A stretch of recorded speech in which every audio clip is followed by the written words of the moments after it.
Desde o início dos anos 2000, a gente sabe que, independente de quem seja o presidente, pouco a gente pode fazer e pouco eles podem fazer por nós. Independente do político que esteja no poder, nós estamos nesse regime. Agora que explodiu o plano de Bolsonaro de criar isto daqui, a gente percebe que todos eles planejam agradar o regime e vamos comparar a competência dos dois. Bolsonaro é o trapalhão que tentou criar esses campos para colocar os opositores. E do outro lado, a gente tem o governo Lula e a França, que estão com a Agenda 2030, onde vão nos colocar nas cidades novas que vão construir para a gente depois que nos expulsarem. O bolsonarismo funciona como o pastiche. É o pastiche. É o plano de mal elaborado, né? Feito de improviso, para que a classe média assista o fenômeno acontecendo de seus sofás. Observe esse vídeo. No período que antecedeu e incluiu a Primeira Guerra Mundial, é certo afirmar que o público em geral na Alemanha estava amplamente ciente da existência dos campos de concentração, apesar de alguns entrevistados negarem ter conhecimento até mesmo da sua existência após a guerra. Eles também possuíam algum conhecimento sobre as condições existentes nesses primeiros campos, embora os campos de extermínio e os campos de concentração não fossem uma realidade antes da guerra. Além disso, estavam cientes da opressão extrema sofrida pelos judeus na Alemanha, assim como o restante do mundo. No entanto, o plano nazista de simplesmente fazer os judeus saírem da Alemanha encontrou um grande obstáculo. Outros países não estavam dispostos a receber um grande número de imigrantes judeus. Isso explica, em parte, porque relativamente poucos judeus alemães fugiram do país. Agora, com um lugar para onde enviar os judeus restantes, eles começaram a deportá-los para o país recentemente invadido e outros locais à medida que os nazistas se espalhavam pela Europa. Quanto ao que o público em geral pensava sobre essas deportações, a narrativa oficial afirmava que a grande operação de captura dos judeus tinha o propósito de reassentá-los e utilizá-los como mão de obra. Devido ao auge do antissemitismo na época, poucas pessoas pareciam ter grandes objeções a isso. No entanto, deve-se observar novamente que expressar publicamente discordância não era exatamente uma maneira segura de evitar represálias, e sem dúvida contribuiu para a falta de protestos.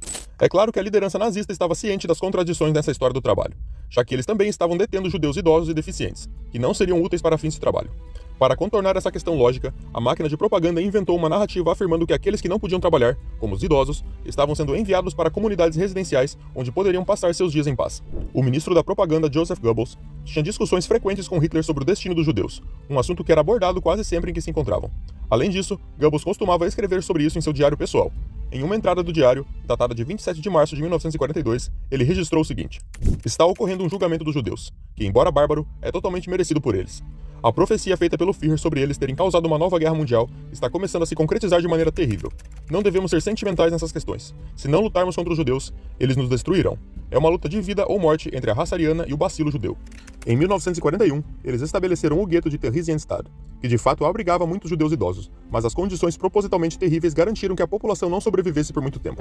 Mais de 30 mil residentes morreram lá, embora tecnicamente não fosse um campo de extermínio. Além disso, o que eles também não divulgaram foi que Theresienstadt também serviu como uma estação intermediária para os campos de extermínio. Em 23 de junho de 1944, os nazistas permitiram uma visita da Cruz Vermelha ao campo de Theresienstadt com o objetivo de dissipar os rumores sobre os campos de extermínio. Para criar uma aparência de superlotação nesse campo, muitos judeus foram transferidos para Auschwitz. Além disso, falsas lojas e cafés foram montados para dar a impressão de que os judeus viviam com certo conforto. Durante a visita, os dinamarqueses que acompanharam a Cruz Vermelha foram alojados em quartos recém-pintados, com no máximo 3 pessoas por quarto. Durante a visita, os dinamarqueses que acompanharam a Cruz Vermelha foram alojados em quartos recém-pintados, com no máximo 3 pessoas por quarto. Os prisioneiros também tiveram a oportunidade de assistir a uma apresentação da ópera infantil Brundibar, composta por Hans Krasa, que era um prisioneiro.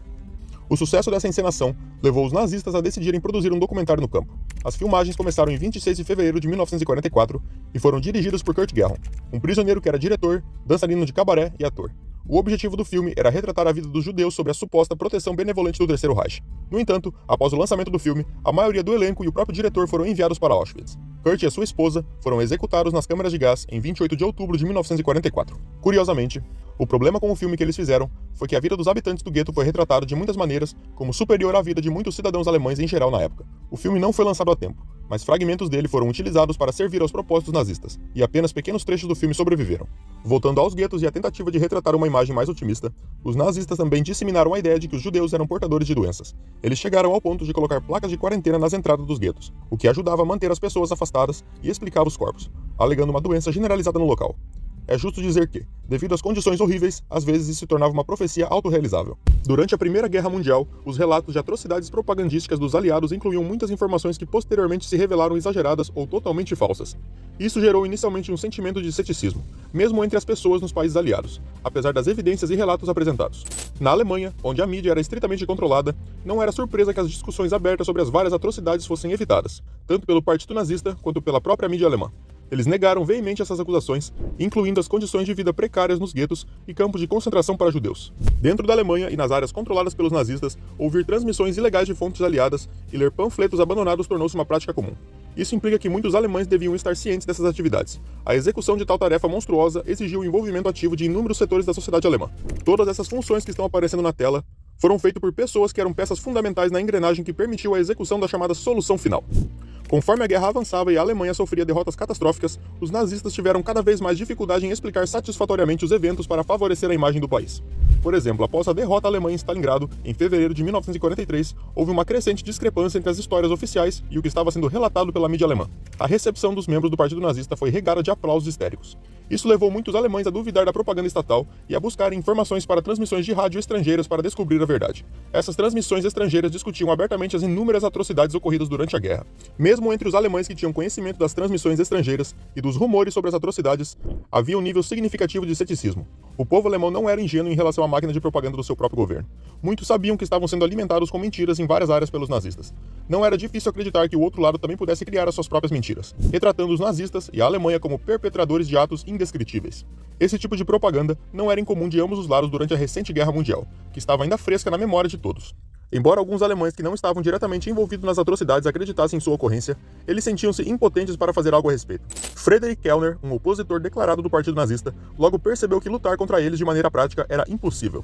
Em vez disso, ele decidiu documentar as atrocidades nazistas e seus métodos para obter apoio público.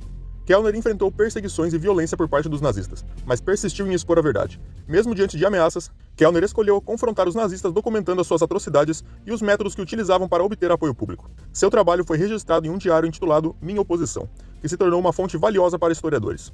Kellner obteve informações através de transmissões nazistas, recortes de jornais, conversas com membros da comunidade e até mesmo escutas ilegais das transmissões aliadas. Eu não podia lutar contra o regime nazista no presente, pois tinham o poder de silenciar a minha voz. Assim, decidi lutar contra eles no futuro. Daria às gerações futuras uma arma contra qualquer ressurgimento desse mal. Meus diários registram os atos bárbaros que praticaram. O diário é composto por 10 volumes e 861 páginas. Para honrar o legado do seu avô e combater o ressurgimento de regimes totalitários e do antissemitismo, além de rebater as negociações do Holocausto, Kellner ofereceu ao presidente do Irã um exemplar do diário.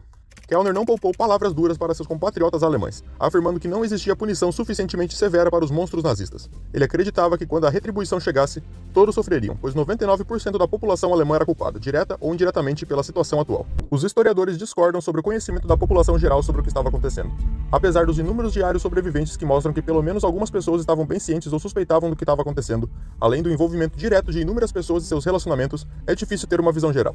Por outro lado, argumenta-se que talvez esse conhecimento não fosse comum. Muitos afirmaram, após os eventos, que eles não sabiam de nada. Além disso, muitos dos judeus capturados não tinham a percepção de que seriam levados para campos de extermínio. Acreditavam que estavam enfrentando uma situação terrível, com risco de morte iminente, mas não imaginavam que estavam sendo alvo de um massacre, apenas submetidos a abusos extremos. O regime nazista promoveu essa ideia de diversas maneiras. Em 1941, líderes nazistas publicaram um livreto amplamente distribuído descrevendo como os judeus, em lugares como a Polônia, tinham trabalho, acesso a hospitais e alimentos, e até mesmo recebiam treinamento vocacional quando necessário.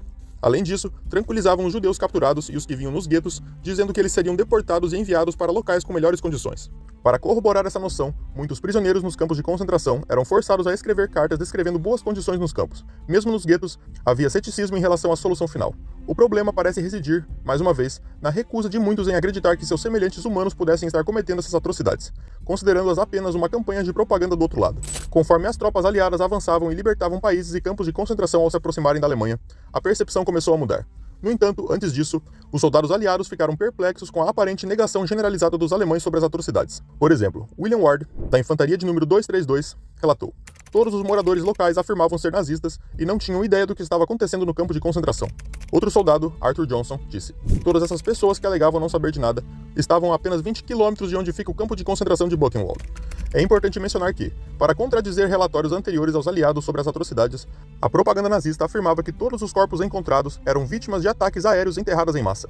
Isso demonstra que as notícias estavam disponíveis ao público alemão, a ponto de os nazistas sentirem a necessidade de abordar o assunto com uma história alternativa plausível.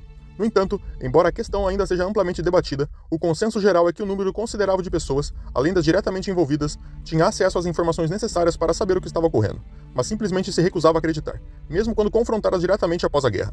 A resistência a essa ideia parece existir em todo o mundo, pelo menos inicialmente. Em um mundo acostumado à propaganda desenfreada e frequentemente falsa da Primeira Guerra Mundial, e com uma população alemã familiarizada com a desinformação proveniente do seu próprio governo, a tarefa de discernir a verdade era desafiadora, especialmente quando as atrocidades relatadas eram tão extraordinárias. Além disso, para muitos alemães que, de certa forma, eram cúmplices periféricos desses atos e viviam sob o domínio nazista, com poucas opções à disposição, eles simplesmente não queriam acreditar que era verdade, mesmo quando expostos às informações necessárias. No entanto, assim que evidências diretas como fotos, vídeos e relatos de sobreviventes inundaram as notícias ao redor do mundo, a maioria dos céticos finalmente aceitou a verdade. Devido a isso, e à severidade com que os nazistas tratavam seu próprio povo quando chegaram ao poder, algo relativamente único ocorreu na Alemanha, algo que raramente é mencionado nos livros de história. O povo derrotado não se via como tal, nem enxergava os aliados como inimigos. Pelo contrário, o público em geral, assim como os livros de história na Alemanha, via os aliados como libertadores do domínio nazista. Na Alemanha, a destruição massiva no país e o alto custo humano da guerra não são geralmente atribuídos às ações dos aliados, mas sim ao regime nazista. Essa é uma situação única na história, em que as forças que venceram não são amplamente consideradas negativamente pelos derrotados. Pelo contrário, a ocupação das cidades alemãs pelo exército aliado é vista como libertação. Eu acho que isso já é o suficiente. Você entende agora por que é que os 97% de brasileiros que se dividem em dois grupos não se consideram isto daqui? Eles se veem como os aliados que não concordariam com o que está acontecendo se soubessem que está acontecendo.